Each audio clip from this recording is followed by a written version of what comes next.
بەپێی ئامارەکانی هاتوچۆی هەرێم لە 6 مانگی یەکەمی ئەم ساڵدا 1920 ڕووداوی هاتوچۆ ڕوویان داوە، بەهۆیەوە 373 هاوڵاتی گیانی لەدەستداوە و لە کۆی ڕووداوەکانیش 3394 کەس بریندار بوون. بەرپرسی ڕاگەیاندنی هاتوچۆی سلێمانی دەڵێت هۆکاری سەرەکی ڕووداوەکانی هاتوچۆ پابەند نەبوونی شۆفێرە بە یاساکان. شۆفێران سەرپێچی دەکەن، لە کاتی شۆفێریدا مۆبایل بەکاردەهێنن، شەوانیش لە شەقامەکاندا پێشبڕکێ دەکەن و ڕووداوی هاتوچۆ دەخولقێت.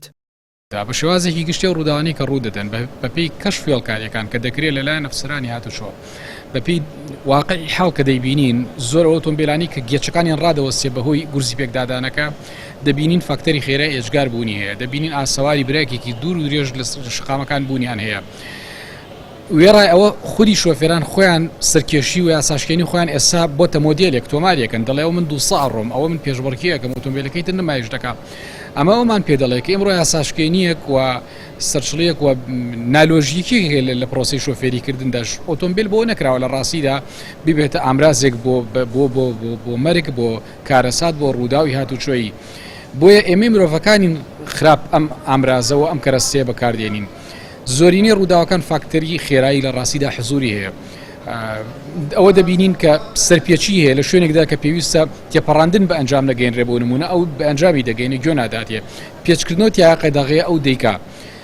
لەگەڵ ئەوەشدا هەندێک لە شەقامەکان بێگومان هۆکارن لەوەی کە ڕووداو بخاتەوە.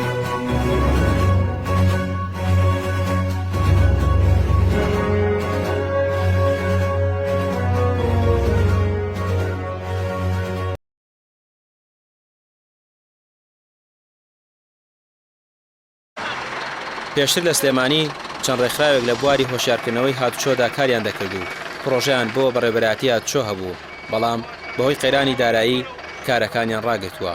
سەرۆکی ڕێکخراوی ترافیک دەڵێت ئەوان دەیانتوانی هاوکاری حکومەت بن لە هۆشیارکردنەوەی شۆفێران و پرۆژە و پلانیان بۆ کەمکردنەوەی ڕووداوەکان هەبووە، بەڵام قەیرانی دارایی ماوەی 4 ساڵە هەموو کارەکانی ئەوانیشی ڕاگرتووە.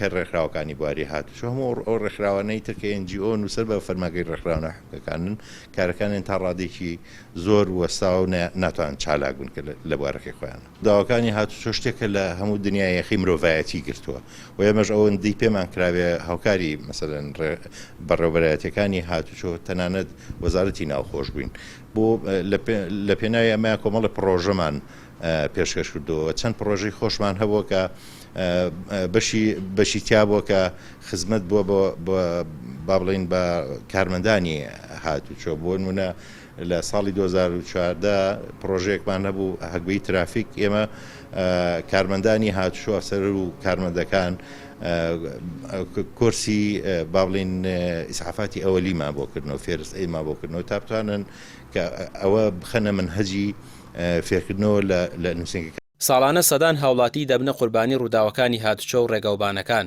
ئامارەکان دەری دەخەن ساڵ لە دوای ساڵ ڕووداوەکان زیاتر بەرەو هەڵکشان دەڕۆن، چونکە ژمارەی ئۆتۆمبیل زیاتر دەبێت و پابەندی شۆفێرانیش کەمتر دەبێتەوە. ئەمە جگەل لە خراپی بەشێک لە ڕێگەوبانەکان. 3 هۆکار لە ڕیزبەندی سەرەکی هەڵکشانی ڕووداوەکانن: بەکارهێنانی مۆبایل لە کاتی شۆفێریدا، بەکارهێنانی مادە کوحولیەکان و پێشبڕکێکردن و سەرکێشیکردن. ڕامیار عوسمان، کەناڵی پێیاو، سلێمانی.